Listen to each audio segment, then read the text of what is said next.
I don't know if your listeners are adventurous kind, but if they are, I would like to invite them to dive into Emergent, and maybe through this interview you have learned a little bit about the backstory behind it.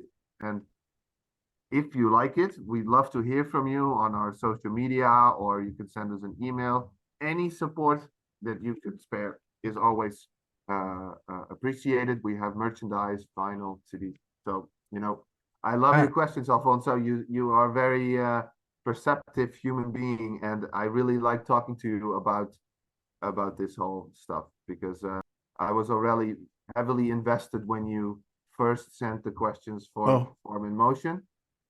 And I showed it to the band also, like when I filled out the answers, and I showed it to the band, like, guys, look at these questions, it's not every day that we have the feeling that, you're sending a message and the message has many layers, and then a person receives it and interprets many of these layers in a similar way that we do.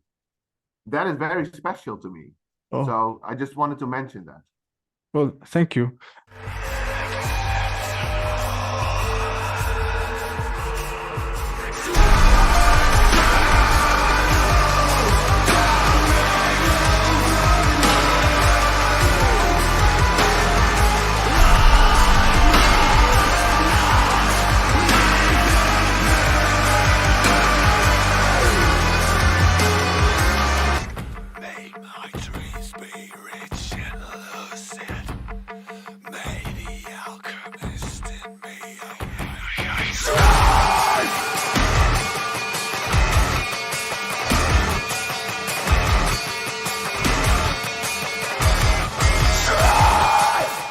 Hey, hello, Michel. Thank you for being here today. Thank you for having us. I don't know if you remember this, but we have a conversation 2 years ago over email about Form in Motion. Yes, I do remember. Perfect. Well, it's nice to meet you face to face for the first time. And well, Form in Motion for me is an album that, still to this day sits high in the shelf of, street music with forward thinking inclination and a more developed sense of innovation than most. So when I saw the news of this second album, I was just, with high expectations. And well, now that the album has been released for a couple of weeks now, how are you feeling with the feedback, with the response so far from the audience? Oh, I'm really happy with it. From what I have seen, and we've had many responses already from all different kinds of media, and of course from people in our surroundings, and people seem to be very pleased in general with what we've been trying to do. And the thing I really enjoy from my perspective, so to say, is that I mean, there's sometimes that there's people who who are not too fond of it, which is fine with me, because you can't please everyone, and that is fine. But it seems that everyone, either has a response of, a really positive one, or maybe a negative one, but no one seems to be like, okay, yeah, it's some mediocre, or I don't really care. So as long as it hits some kind of, how do you say, it sparks some sort of response or emotion, whether it be positive or negative, then that's fine with me. Yeah. And the majority, from what I've seen, has been very positive and very it just warms my heart, really, that we can, make this music, and then and people all over the world can enjoy it and respond to it in such a pleasing way, or just overwhelming responses. So that's great. It's funny that you mentioned these things, because I have been talking with some of the friends from the blog, discussing this new album, and I have a context with the band from the previous record, and I think that some context is necessary to kind of understand more this second album, because it is somehow crazier, even if it may not seem so. I have some things to add on this subject, but yes, as you mentioned, it's kind of an album that is not indifferent to any. You either like it or not. There's no middle ground, and if you like what you hear, there's tons of layers to discuss and to appreciate, and to nuances to kind of appreciate, if anything. Yeah. And well, I would like to talk about that further in the conversation, but before that, what I usually do, or where I usually start with this conversation, is to ask you about your origins with music, your first interactions, and maybe into heavy or extreme music, and if just to see where you were first, Yeah. just as an enthusiast. So let me ask you, yeah, what were your first interactions, or how do you remember discovering music? Oh, I remember from when I was a kid, sometimes the radio would be on, or back then there was still a lot of music shows on television. And I remember that certain, I don't know, that was just, relatively commercial music on the radio. And I remember that some melodies stuck in my head. And I remembered, I don't know, I kind of saved music in my head or something. I remembered stuff. And I remember also my mother used to study the piano when I was a kid. And I remember, laying in bed, and then she would practice, and then at some point I would know kind of what the piece should be, and then I could, like recognize, she plays this note differently, so it should be that note. I remember that. I wasn't aware of the fact that that was kind of my musical brain at work. It was Okay. just kind of normal to me. And then when I was a little bit older, but still in elementary school, I was in class with a guy that was a little bit older, and he had an even older sister, and she was listening to more alternative music. And through this friend in class, I discovered bands like Guns N' Roses, The Offspring, Green Day, Metallica, that kind of stuff. Rage Against the Machine, very important. So that set me on a course where I discovered music that was more intense than I was used to. And that really resonated with me. And that was a couple of years that I was a huge fan of Guns N' Roses. And when I grew a bit older, it turned more into, from Rage Against the Machine to first two albums of Korn are amazing in my opinion. Sepultura, Machine Head, these milestones from the 90s. They worked really well. Sepultura, Machine Head, the groove-based stuff, Fear Factory. Maybe that's also where kind of the connection that you see now with AUTARKH, with the electronic beats and stuff. I think it somehow maybe already was there since that whole Fear Factory thing went on. And then when I was even a little bit older, I moved to the south of the Netherlands to study music, and I learned a lot more about all kinds of different styles, and I just dove into it completely because I knew that music was something that was so, I don't know, so serious to me and meant so much that I was going to explore this passion. So And then I discovered other things like Meshuggah and more complex things, and also improvised music and electronic music. And I went to study composition, so I also dove into contemporary classical music, and just wanted to discover all that is there in order to find out what things I could take from what corner and see if I could combine them into something that might sound new or might have and some sort of new authentic vibe. That's always been my kind of search when I was writing music. Yeah. So what I'm hearing is that you, since a very young age, were open to the sensibilities or exposed to sensibilities of music, in your own appreciation, and then develop a taste for intense music Yeah, over the years, increasingly more heavy or extreme. yeah, Um, it's funny that you you have this project called had this project DODECAHEDRON, yeah, which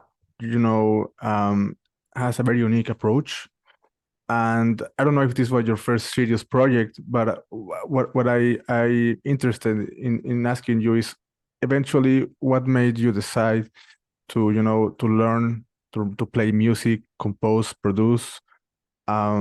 Maybe you mentioned the spark was there for AUTARKH since the 19th, but before AUTARKH, I'm guessing there was a lot of travel and explore to have to get to the point of AUTARKH. yeah, definitely. It wasn't my first series band, I think. Around 2005, I first had a band that I was also trying to explore a little bit the sides of metalcore combined with elements from the jazz world or fusion Okay. stuff. And then later on, I was in a band called Exvius, which is basically a proggy, Mm, jazzy, instrumental metal stuff. So that back then we were really also exploring our instrumental side, like what can we do or how can we combine these styles. Um, but that was kind of looking back on it now, it was kind of one-sided. It was mostly mm, about also the virtuosity or trying to play difficult stuff. Whereas with dodecahedron and also with AUTARKH, I think we focused a lot more on communicating a certain storyline, and then uh, doing complexer things becomes a part or a logical part of the story, so to say. Um, what was your original question? I'm sorry. oh, well, yeah, and about your what made you decide to take this approach with bands like the Decahedron and a full experimental approach and with the sense of innovation that I mentioned Yeah, before. yeah, yeah. Well, what I said earlier, I've been always been interested in bands that seem to be able to cross boundaries or something Mm, like genre boundaries, or combine two things that might seem very opposite, and then if okay. they do it in a way that works, it is somehow coherent. That Mm, that would amaze me. Um, an extreme example is a band like Mr. Bungle. mm, They used to combine a numerous amounts of styles, and sometimes it was just a freak show. It was just like a, a roller coaster ride. yeah. And other songs that they have, it's really, really well done and very subtle. And I was fascinated by that. And whenever I would find out about a band that um, I don't know, combines information from one scene or one style and incorporates it in the other. That I don't know. Always found it interesting. So I don't know why exactly, but I have always been fascinated by the search for some kind of new combination or new sound. And I don't know if that really is established with dodecahedron, but what I at least know with that band is what I try to do is um, certain methods are that were being used or are being used in like the contemporary classical scene from last century, when composers started to shift away from traditional Western harmony into other Mm. methods. When I heard that music, I was like, yeah, but if you just play that on a distorted guitar, it's going to be very metal. Yeah. And I was definitely not the first one to do that. Like the Gorguts and Voivod are also kind of bands that were exploring that. But I was like, oh, this is opening up a world where I want to try and see. what would be my take on that, you know? I was really inspired to try stuff out in a way to like to translate this stuff from like this really, you know, more uptight and suited up in the world of Yeah. people like classical music, and then put it in this very brutal, extreme context, and then see where it would lead. So yeah, that was what I was trying to do with Dodecahedron. And well, yeah, AUTARKH is basically an evolution from that, because most of the songs on Form in Motion are actually songs that were originally written for the third Dodecahedron album. So, you know, it's kind of a logical next step or something.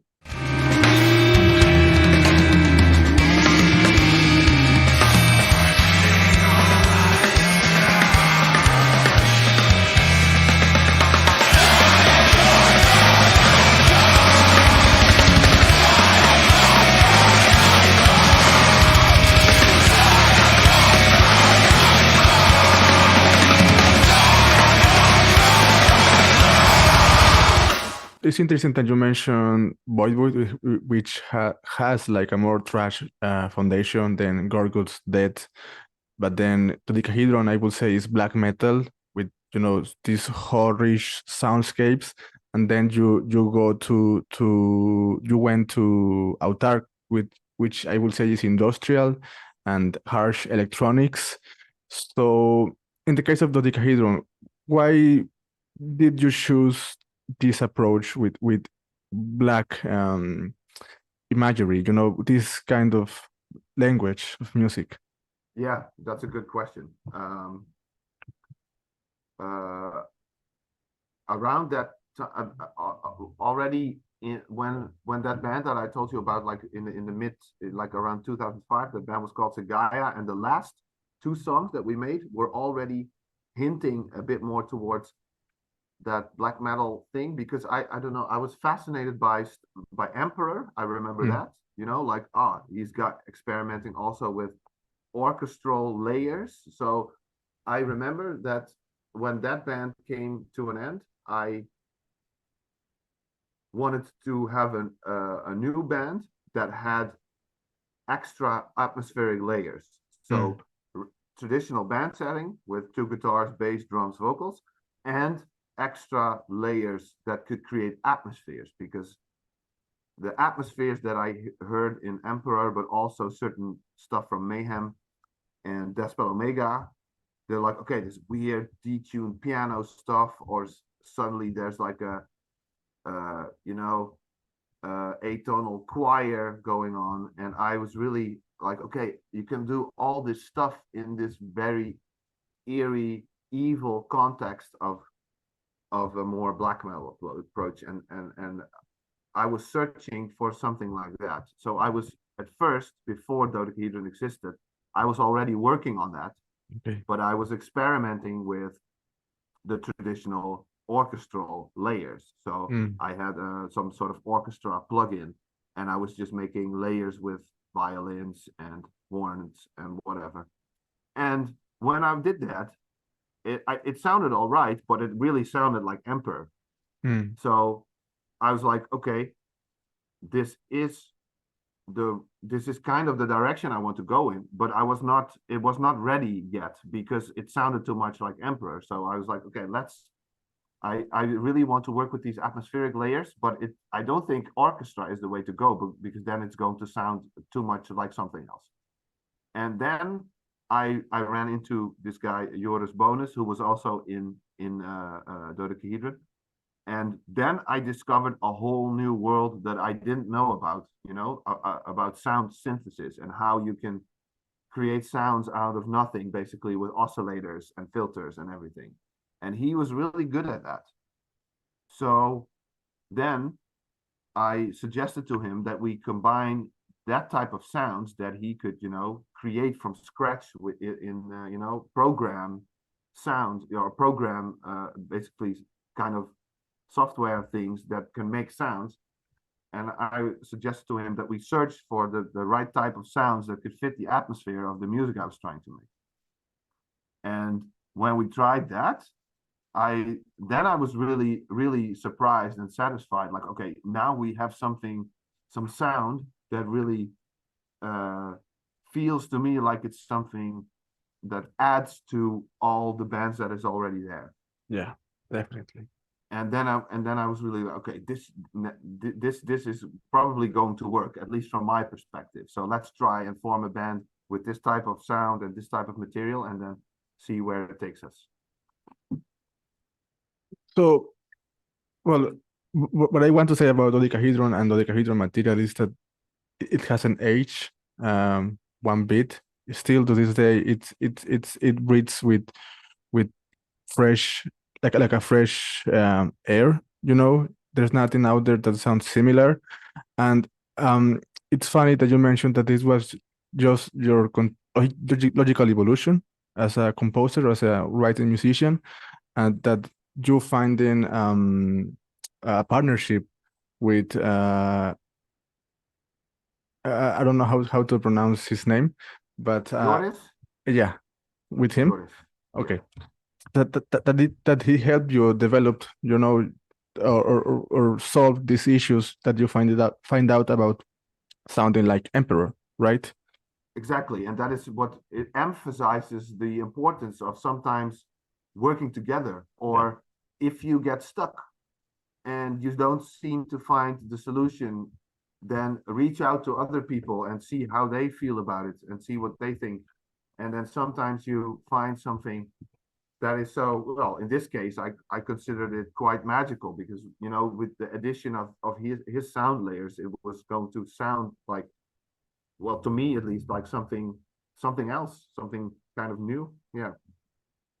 Well, this is a nice segue to jump into AUTARKH, because I don't think AUTARKH could exist as it is without the Decahedron and the work that you guys did there, because there's so much about sound design and solving problems with productions and, you know, mixing together two opposite worlds, which are, you know, this contemporary extreme music with the 19th textures and approach to rhythms and, you know, just harsh noises.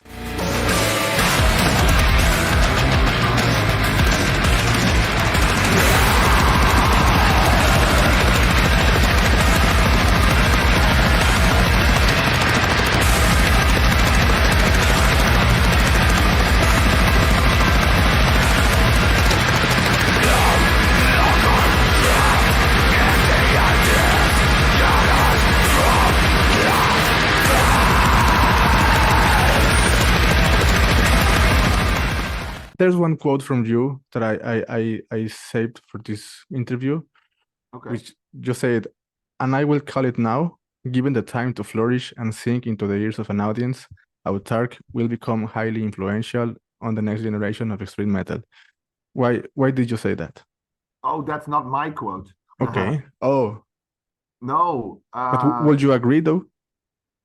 Well, I consider it a huge compliment, of course, but it was written by a journalist from the Chicago Reader. Okay.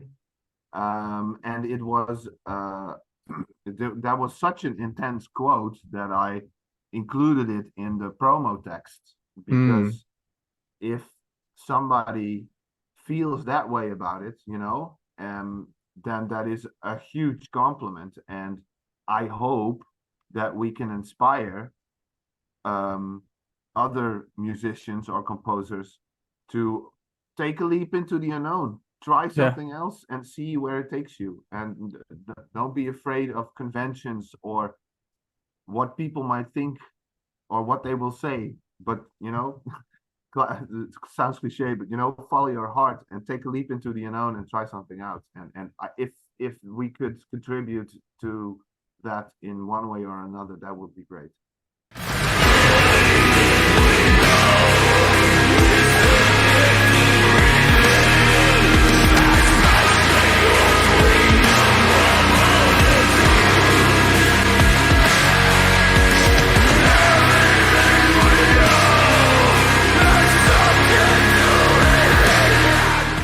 I remember that you mentioned in our interview, well, I discussed it briefly about Um, Creating a third entity, unknown entity, when mixing this or matching these opposites worlds, electronic and heavy music. And, this third entity, I think that it still coexist in the second album. You mentioned something about the process of finding your sound with the intention of create a sound for the beats that was not like the typical industrial metal sound, but more like AUTARKH or Apex Twin. Yeah. And the problem to keep the spatial details in place, that those type of beats revolve a lot around, because this spectrum is filled with a lot of distortion guitars most of the time. So a lot of the first album is about finding solutions for those kind of problems in the sound design and making sense out of the ideas. For the second record, talk to me about this sort of distillation on the process, the experience of the first album. Did you have this kind of distillation of what makes something autark or not? Or have you find it? A lot better, yes. A lot because better. For the first album, we had to figure it out from scratch. Of course, there are examples of bands that have electronics beats and distorted guitars as well. But like I already talked about, we would like to find some sort of way to make it sound autark, like our own version of it. Yeah. So we were searching a lot for what would work and what not. And we had established something, the first version of it is Form in Motion. And for the second album, we already kind of knew what worked and what didn't work, but we were not going to make the same record twice. So already soon after Form in Motion was released, we knew that the second album, or we talked about it, that the second album should be a bit more transparent than the first one, because Form in Motion, I like the sound and I think it works, but it's really intense sound and it's really a lot of layers and it's really like in your face the whole time. Yeah. So in that sense, it's a really dense and extreme album. And we wanted to try and see what would happen if we would try to create more transparency and more air to breathe, so to say, in between the extreme parts. So we went along the same type of production techniques that we used for the first one in terms of how the beats work. So for instance, there's a snare sound is not just one snare, but it's like a layer of 5 or 6 or 7 different snare sounds. And whenever it's full on going, then all the sounds are in there. And when it's a verse and it's smaller, then maybe 2 or 3 of these sounds are going on. So this whole type of production technique that we figured out for the first one, we could still use it, but now we could use it more subtle. Yeah. So, and then recording the guitars and finding guitar sound was different from, it's the same process, but we wanted to go for a little bit different sound. The types of songs are more open. So I think in that way, we managed to establish a slightly different sound from the first album. And okay. Also, yeah. If I understand you correctly, this is a continuation on the vocabulary of the band, but it's also a shift in the perspective, not a course correction, a shift in the perspective of the things that you find in the elements that you insert. If I could describe it, to me, it sounds like if you could take a step back and see the full picture become smaller and finding room to add more things, but don't making sound necessarily more crazier or intense, kind of finding the soft spot for this vocabulary, which for me is something huge. I mean, just in your second album and realizing that this is a very unique language and vocabulary. let me ask you about how did you assume these challenges, to continue to develop a dialogue within Mm. your own conventions or your own Well, standards? first of all, that's a great comparison. I love how you painted that picture of, being here, looking at something, and Yeah, then for the next one being like there, because that's yeah, exactly how it feels for me as well. So I think you really, really hit it right, hit the what's it, the nail on the head or something. yeah. I don't know. I really love that comparison because I feel similar. I feel the same way about it. Yeah. Um, yeah. Can you repeat the question because it was quite Sure. How would you describe your process of continuing to develop a dialogue within your own conventions or standards? wow, that's a great question. Um, I think by um, by trying to well over the course of being alive, Yeah. um, you develop a certain I developed a certain sensibilities for things that I like and things that I don't like. And Mm, they can be music, but they can be different as well. It could be other things. And then it is really special if you run into a person who sees those things in almost exactly the same way. So when I met David Luiten, the other guitar player, we started to talk about these ideas for form in motion, and we started to listen to music, and we realized very quickly that we see almost exactly the same things. Or when he comes up with an idea, I'm like, yeah, of course. That's yes, of course, that's exactly what I would do. right. And um, this is if we listen to music or if we can point stuff out in one song, like that choice over there, that's something that we would do, and that specific moment in that song over there is something that we wouldn't do. And Okay. it would be way too much information to describe exactly what all of that is and isn't. But David and I we could just have to look at each other and we know, yes, we're going to do that and not that. And I guess that is what we then would refer to as our vocabulary or Mm, our conventions, because we establish this convention by communicating, but sometimes just by uh, just looking at each other. And then we know, like, okay, this is the course we want to go. And within that convention, if you want to call it that, I mean, this happens over the course of time. So Form and Motion was developed mostly in 2020, 19 and 2020, and it was released in 2021. But now we are 2 years further. So we have been living for 2 years, and so our life experience and our angle at things also changes. mm, I have become a bit older, and I'm thinking, hey, if this band, which really works well, like this group of people, is amazing, and we work so well together that I want this band to exist for another 20 years, at least. So if you start to think that way, then okay, what would we be doing over 20 years? I don't mm, know, but I don't know if I can still maintain up that extreme form and motion material. So you mm, also start to think in a practical sense, like, what do I want to develop and what type of expression tools do we have? And it happens to be so that I have been working on learning how to sing clean. So mm, I have been developing literally my voice over the past years. So I have this new expression tool that I want to try and use in the ways that I am now exploring.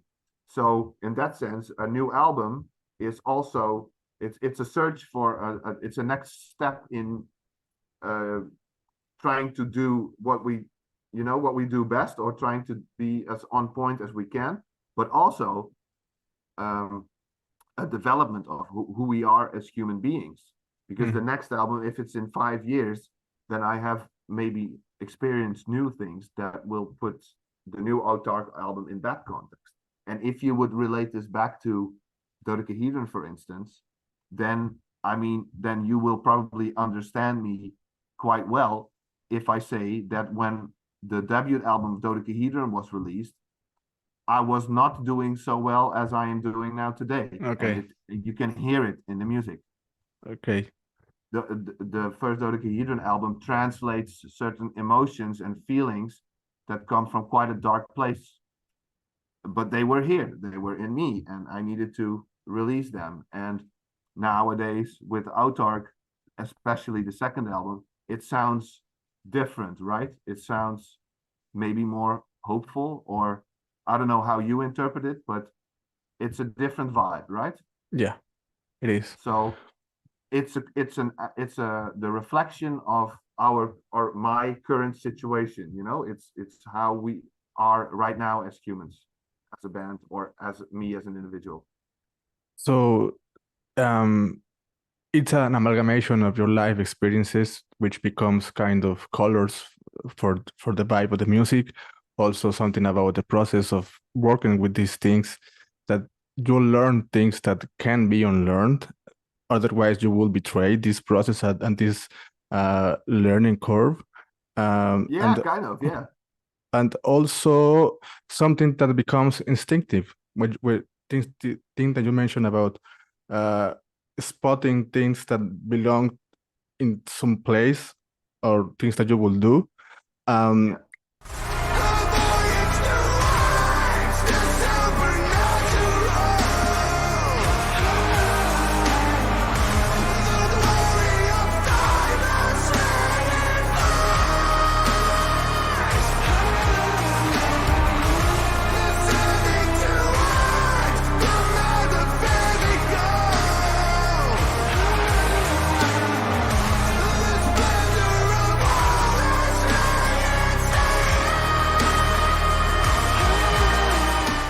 What is interesting to me, among all the things that I could say about the new album, is these characteristics of your sound, or the language of your sound.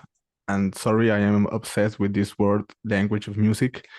Uh, but there's something about your sound which make it sound like all the songs are fruit of the same tree, if that makes sense.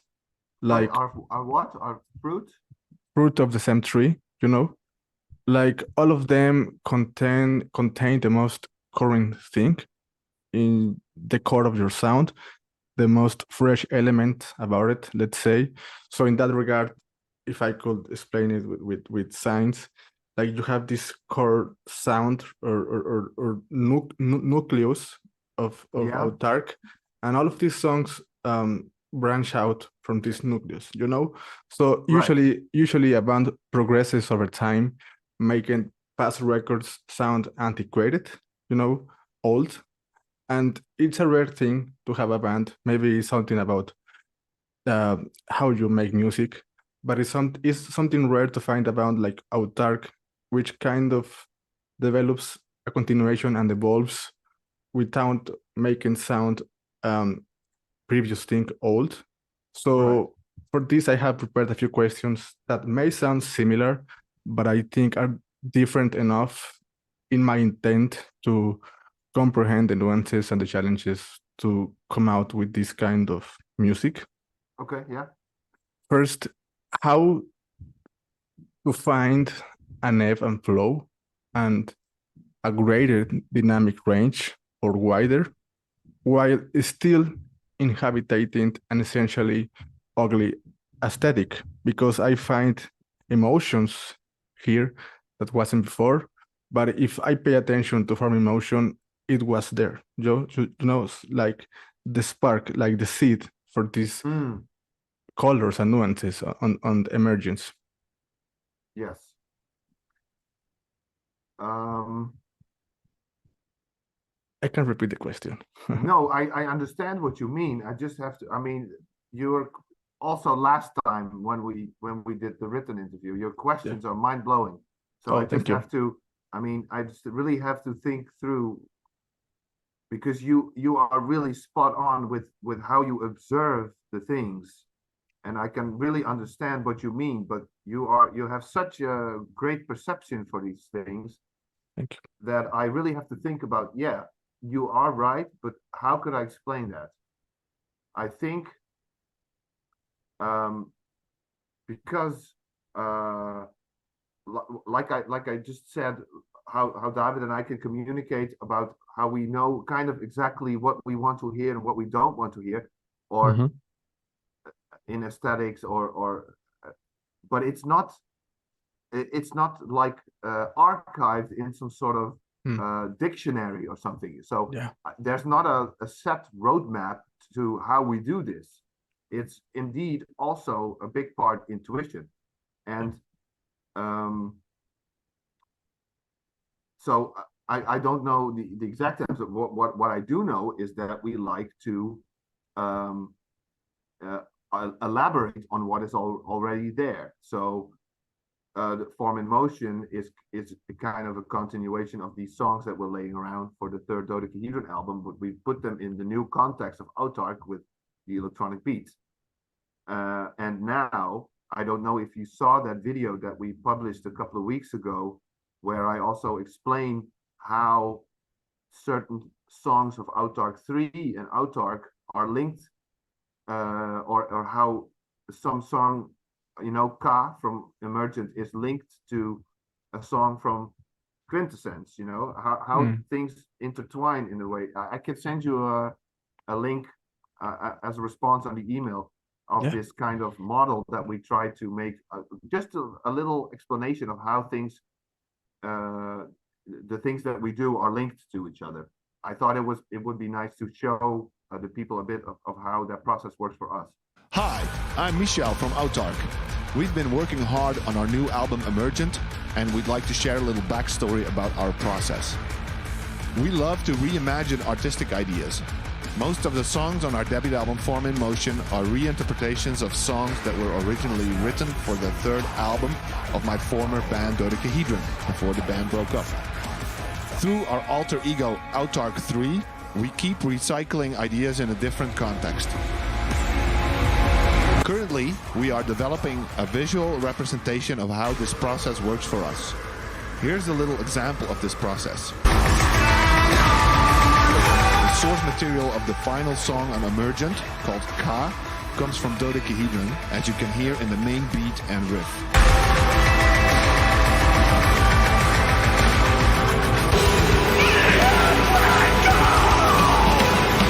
Ka also follows a similar structure with a calmer middle section.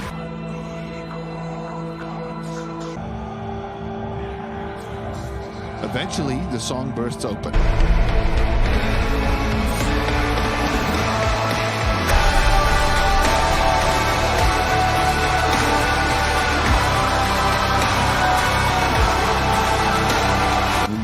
Decided to reinterpret this bit for AUTARKH 3, as we are working on a new album in this context as well.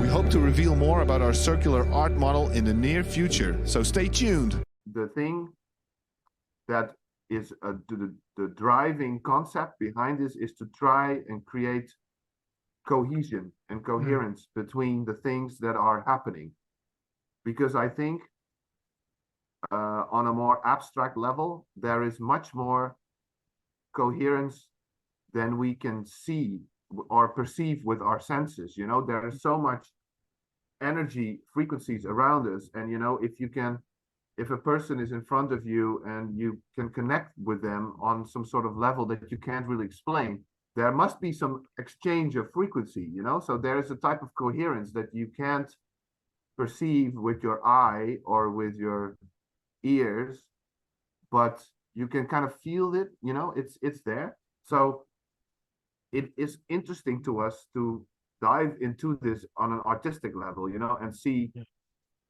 how things compare to each other, or how a certain storyline can be, right now the story ends where Emergent is, because that's our current manifestation.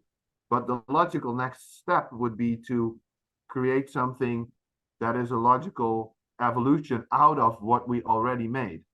Yeah. And on a very basic level, this is something that I learned when I studied composition also. You know, I remember a teacher once saying, like, once you've established a start, everything that follows should be like a logical continuation of what has already been there, like how a river flows. It's a logical a path that it finds through nature, you know. Trying to find analogies with nature always make a lot of sense if you talk about music on an abstract level. So Yeah. I don't know if that answers your question, but I think it touches kind of what you mean. It does, because I think some of these things are untangible and are also in the abstract. You can't quite put your finger there collectively. And well, there's one thought in my head that I would like to frame as a question for you. Yeah. There's one famous quote by an Spanish composer and poet, which goes something like that. I would like to translate it for you. Good music has three element parts: good lyrics, good melodies, and something else that no one else what it is, but in the end is all that matters. When AUTARKH consciously removes the conventional aspect of good music, you know, good melodies, good harmonies, how would you grasp, or how would you describe what makes good music for you? Well, he said it right, you know, it's not really something you can grasp. Yeah. But yeah, I've had similar questions before, and to me, or if I would have to answer it, it always has to do with two things, I think. Energy and how it is directed, for instance, towards an audience on stage.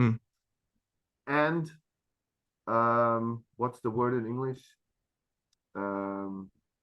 Sincerity. So I don't care if you are on stage with a punk band trying to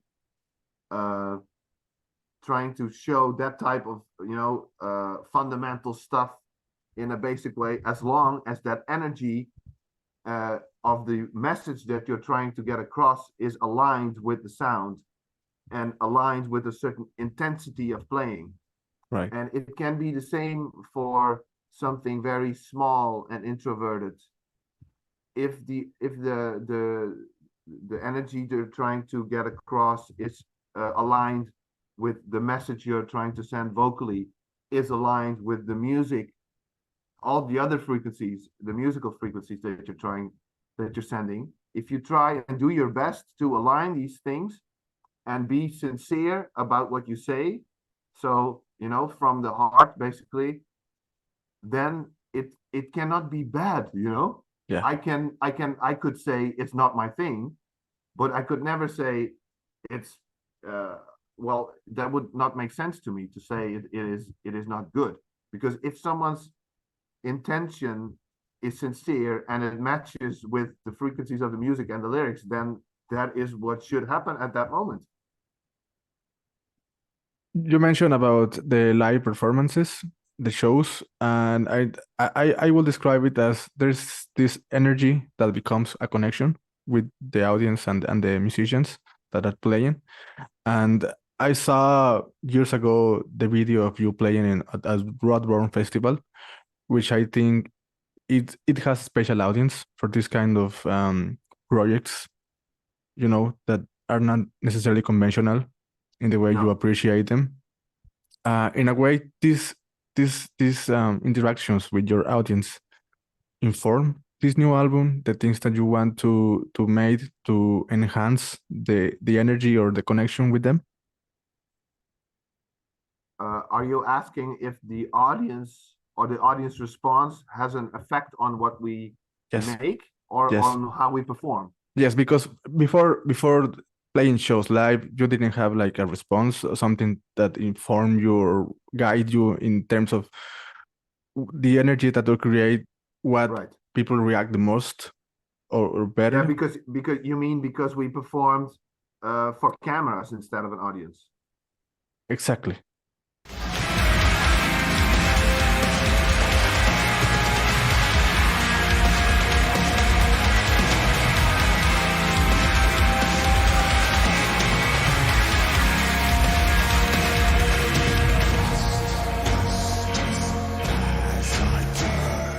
Okay, so that was, of course, a very weird and new experience because you are kind of, well, a regular live show has, people in front of you and you play for them and you see them and you hope that it is perceived in a nice way and that they will respond.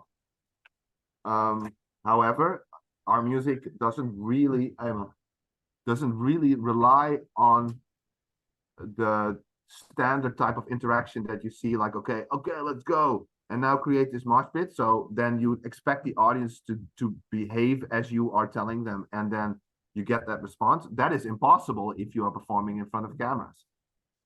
So if you have a band like that, then it's going to become a very different ball game. But I think for us, it was not such a problem because I think we don't really have that type of show. It's more of music to listen to rather than to dance to in a conventional way, Yeah. And on the other side, I feel personally, nowadays at least, when I was younger, it was not the case, but nowadays I feel very convinced of the fact that what we are trying to do as a band, that we can align as a group and perform and bring the energy that it comes from us. So we send it and we can send it out in space to nowhere. But it is still the same energy as we would perform for one person, or if we would perform for 10,000 people. Only the dynamic becomes different, of course, because the energy levels might be different if there's a really huge crowd, of course. But in essence, it is similar for us because we try to send or give the performance and energy that we want to give or is aligned with our music. So in that sense, it was not so much of a problem. Okay. There's a similar question to something I asked you before, but different enough. How do you challenge your own instincts when it comes to create or add a new vocabulary for AUTARKH in this second record in order to disrupt the natural flow of ideas or step out of the comfort zone and don't repeat yourself? Because there's something about this record that, yes, is similar, but it's not repetition. Yeah. Well, I guess I have been lucky enough so far that how should I say it? I think that first of all, I'm very lucky with the people that surround me in this band because, like I already mentioned before, if I ping pong with David these ideas, if I have something and I'm like, this could be something, but I'm hesitant about if it would work. And then he has heard it, and then maybe a week later, he's like, dude, I worked on this idea that you came up with. Listen to this. And then maybe, it can be like, oh, wow, yeah, let's expand on that. So it's also working together. And if you get stuck or if you have a feeling that you might not be challenging yourself or something, then you could do something like this and it might work really well. At least that's my experience so far. And next to that, I wanted to say that maybe if I would try to make a new AUTARKH album like right now, and I only have 1 month to deliver it, then it will be probably too similar to Emergent because there's not enough time to also digest for myself what has been made and what would be the logical next step. So now it has to sit for a while. It's just been released. For us, of course, these songs are already a year old. So keep that in mind. For us, this material has already been kind of consumed by our brains, and we are thinking slowly towards a next step. And then if we have some more time, then probably a new angle will arrive, or it will manifest itself. And sometimes you just have to go and sit down in the morning and get to work and try something out. And in other times, something hits you like this, and you're like, dude, I gotta write this down right now, or I just need my voice record this idea really quick because it just came through and I need to not forget it. And then we expand on it, and that's where I started. I have been lucky, I think, that this process seems to, the older I get and the more I do it, the more natural it becomes. It's kind of, I mean, when I was 20 years old, I was like consciously searching for a new angle. Like I have to find some new way of doing things. What if I combine jazz with metal, blah, blah, blah. And now I'm 40 years old, and it seems to have become a bit more of a natural flow or something. It's like all the neurons in my brain have kind of moved in, or constructed themselves in a way where this process kind of becomes a bit more natural. Yeah, and I think it's part of the learning process for an artist. You mentioned something before about playing for Exvideos, which is more about the technical aspect of music, And then I guess at some point in the process you discard this part and you become interested in something else. And about the process for AUTARKH, I don't imagine that you guys compose in a jam session kind of thing. It's more about finding angles and so in that sense it offers a different process than most bands, I will say. And something you mentioned about if you did a record, the third AUTARKH record in just 1 month, resonated with me because you mentioned earlier about each record encapsulating some aspect of your life, reflecting some aspect of your life. I don't know if you have to somehow appreciate or what's the word? Let's say put your finger in the things that you are feeling in order to reflect them, or it just it comes natural, even though you don't identify necessarily the things that you are feeling at some point. Yes, sometimes with some things I know I can like see them as in, oh yeah, when I was 5 years ago I was at this point and now I'm at that point, and I want to talk about it in an abstract way in my lyrics. And sometimes it's not really clear, but it's just something that I think like, or you read something in a book and you're like, wait, what is this sentence? This sentence, and it can be about some random subject, and I read a sentence and I'm like, oh, wait a minute, this sentence explains something else that I have heard somewhere or seen somewhere in some completely different subject. And suddenly there's a connection between those things. Like, huh?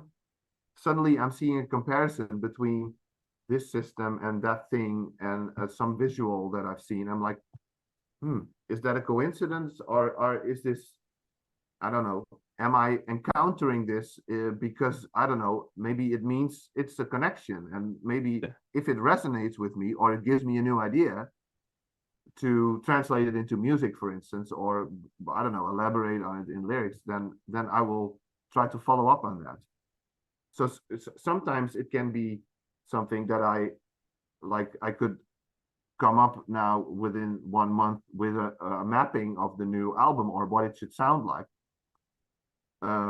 So some of these things are rationally constructed, but also a large portion is encounters or random or apparently random things that may point me in a direction or show some connection. Like sudden realizations of something kind, right? Yes. I believe the word for this is peripeteia, something that you realize, some realization that you didn't have just 1 second earlier. Yeah, Okay. exactly. Yeah.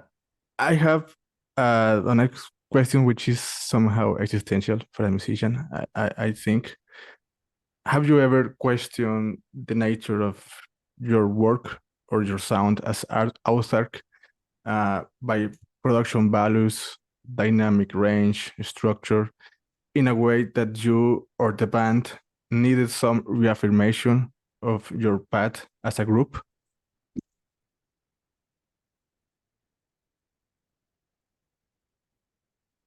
Do you mean to ask if we need external confirmation of that what we are doing is right? Well, as a group, if you at some point felt like doubt of you as a band that needed to no, okay, not at all. perfect. No, I'm pretty. I mean, it sometimes it takes communication and sit downs in order to elaborate on how everybody is feeling in the band, or what kind of way of communicating works, or what kind of tasks division, like in a practical way. You know, I'm taking care of this, are you taking care of that? How can we make things work on a practical level? You know, that's something that we need to discuss and try to align also, because that's going to make our, you know, our whole thing stronger. So that is, sometimes you have to question yourself, like, am I saying this the right way? Because I can be, you know, as a person, I can be a dominant person, or a bit too straightforward sometimes. Okay. Or too energetic and enthusiastic, and I can just blurt out stuff because I'm in the moment, and then it might be offensive for someone else. So that's stuff that I've learned over the years, you know, like take into account how you, I don't know, phrase things or whatever.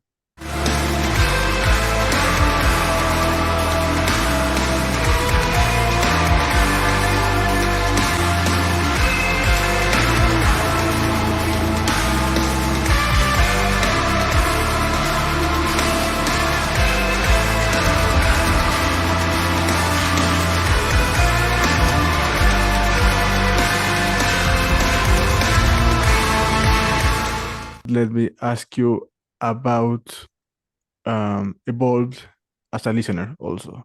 Are you still enjoying heavy and extreme music?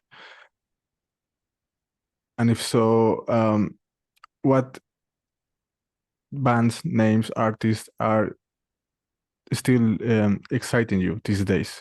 Newer discoveries? Right. I do listen still to heavy music, but not that often. Okay. What I've been really enjoying lately is music that is more in the corner of it has really nothing to do with all the like the intense and abstract conceptual stuff that we were talking about, but it's more like in the corner of, you know, overlapping between hip hop, fusion, lounge, beats kind of stuff, like instrumental stuff from this, for instance, this record label Stone's Throw. They have an artist called Kiefer, but also this jazz. Well, it's not a jazz. Well, it is a jazz trio, but they don't sound like a jazz trio. They're called Athletic Progression. The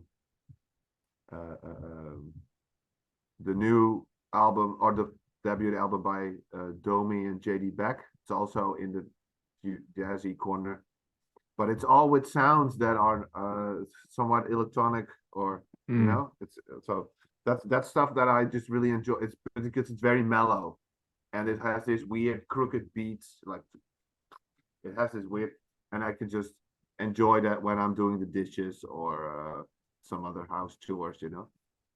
But you know, from time to time, I want to get. I'd like it to get heavy. Okay. but it's not that often that I discover something that I'm really like, oh wow, let's dive into this. It happens occasionally. One thing that I enjoyed this year is I discovered it this year, but I think it was released earlier. It's a band called Labyrinth of Stars, Mm. and they have an album called, I don't know, Spectrum Xenomorph or something like that. And it's really, it has this it's like it has a bit of the guitar sound is a little bit similar to what we do. I think it's also like a single coil guitar, and it's really like sharp, not very it is metal, but it doesn't sound very metal, and it's not overly produced, and the vocals especially are really cool. Like this, I don't know, it's a nice combination of some different styles or something. That's one thing, and yeah, every now and then I put on some, some Meshuggah stuff, or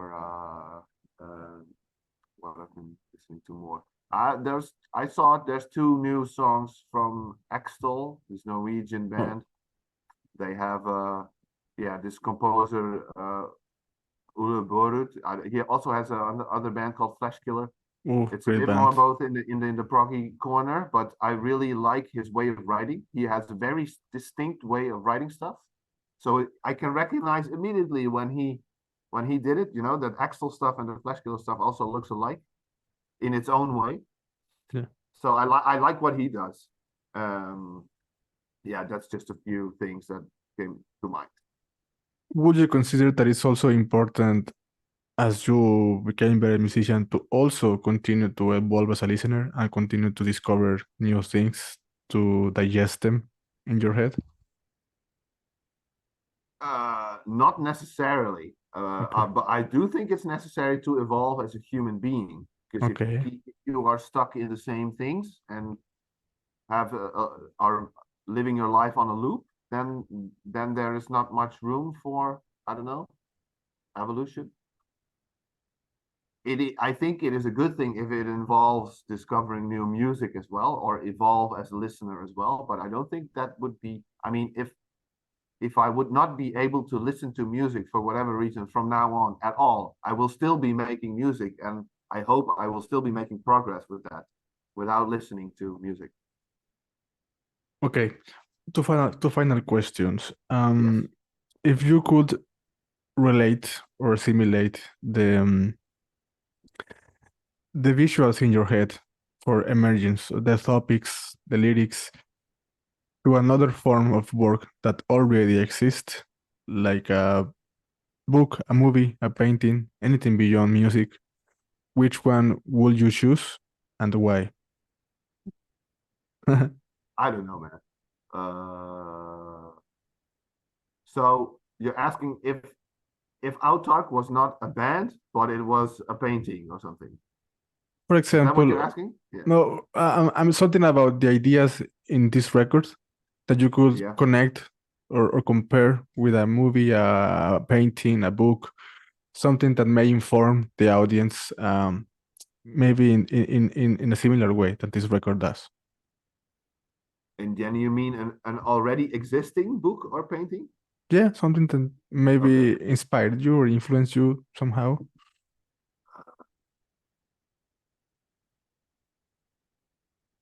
Well, there is one book that I read a while ago. I think it's just called Chaos. I don't know. I don't know what the. Yeah, it's a book called Chaos, and the writer is James Gleick, Gleick, and it's just about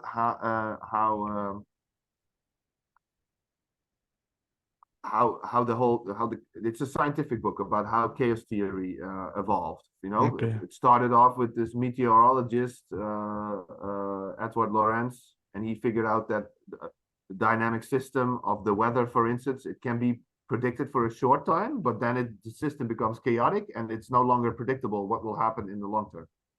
So it's very interesting because these things kind of I don't know. I can't explain why, but it feels like our way of working or the way we think or I don't know progress is somehow aligned with what is described in that book. And important also, there's a number of pages in there with visual representations of certain dynamics, like the Lorentz attractor, which I mentioned in one of the songs. It's how this dynamic system works, and also images of these eternal fractals. You know, like eternally, you can zoom in eternally, and it keeps on going, Yeah. and that image is heavily connected to a song like Countless Kaleidoscopes. You know, it's like the visual representation of I should explain. Sometimes in meditation, I can connect to frequencies or something. This pineal gland, it's kind of hard to describe, but there is a way, and you can practice it with meditation to start to practice to receive frequencies through that organ in your brain, and then sometimes they can represent themselves as images. Even your eyes are closed, but they look like frequencies. Like, and it's a bit similar to kaleidoscopes. Okay. But I also see a resemblance with the fractals as they are pictured in this book. So that would be a comparison, maybe. It's an interesting way to describe it. As you mentioned, this imagery and something to connect with a higher self, let's say. I read something about Stanislav Grof, which is transhumanist psychology, and the book Holotropic Breathing. I don't know if you have heard of it, but it's interesting if you are talking about these topics from a more psychological approach. Okay, final question about forming motion. In our interview, you mentioned about delving into inner reflections and become aware. Would you say that this album comes out after crossing that umbral, looking back at or let's say with a more higher sense of self-awareness? Yes. Yeah, I am. I think I am. I have evolved from that point of time into being more aware, but it is an ongoing process, and you learn as you go, I guess. But I don't know. In an ideal world, I would have.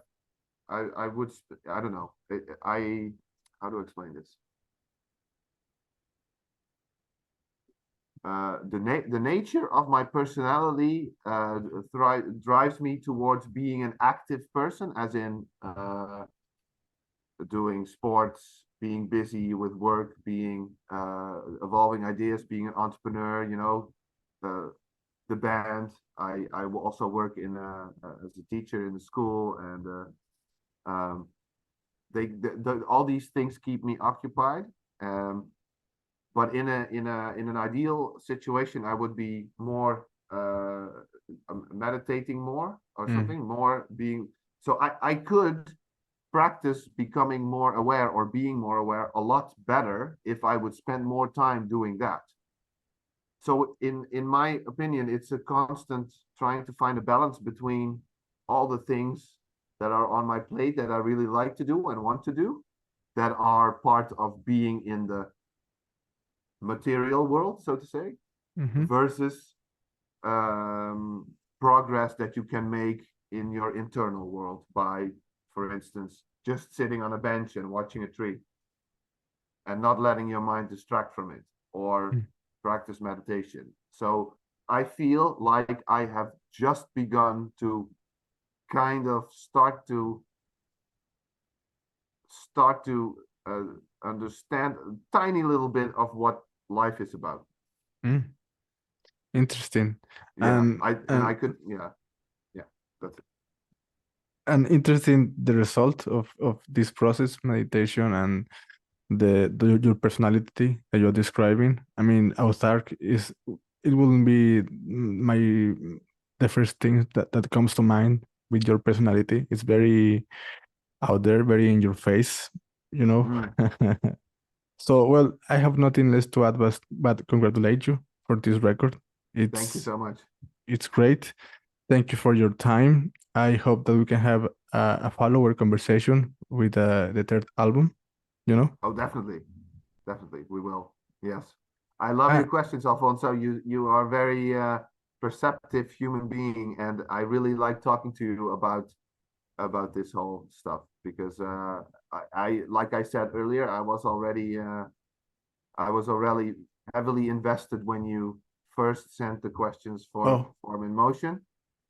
And I showed it to the band also, like when I filled out the answers and I showed it to the band, like, guys, look at these questions, you know, I mean, it's not every day that we have the feeling that, you know, you're sending a message and the message has many layers, and then a person receives it and interprets many of these layers in a similar way that we do. That is very special to me. So I just wanted to mention that. Well, thank you. I love your questions, Alfonso. You are a very perceptive human being, and I really like talking to you about this whole stuff because I like I said earlier, I was already heavily invested when you first sent the questions for Form in Motion. And I showed it to the band also, like when I filled out the answers and I showed it to the band, like, guys, look at these questions, you know, I mean, it's not every day that we have the feeling that, you know, you're sending a message and the message has many layers, and then a person receives it and interprets many of these layers in a similar way that we do. That is very special to me. So I just wanted to mention that. Well, thank you. Yes, I think this album somehow, weirdly enough, resonates with me, and I think it's a continuation of the dialogue you just set back with Form in Motion.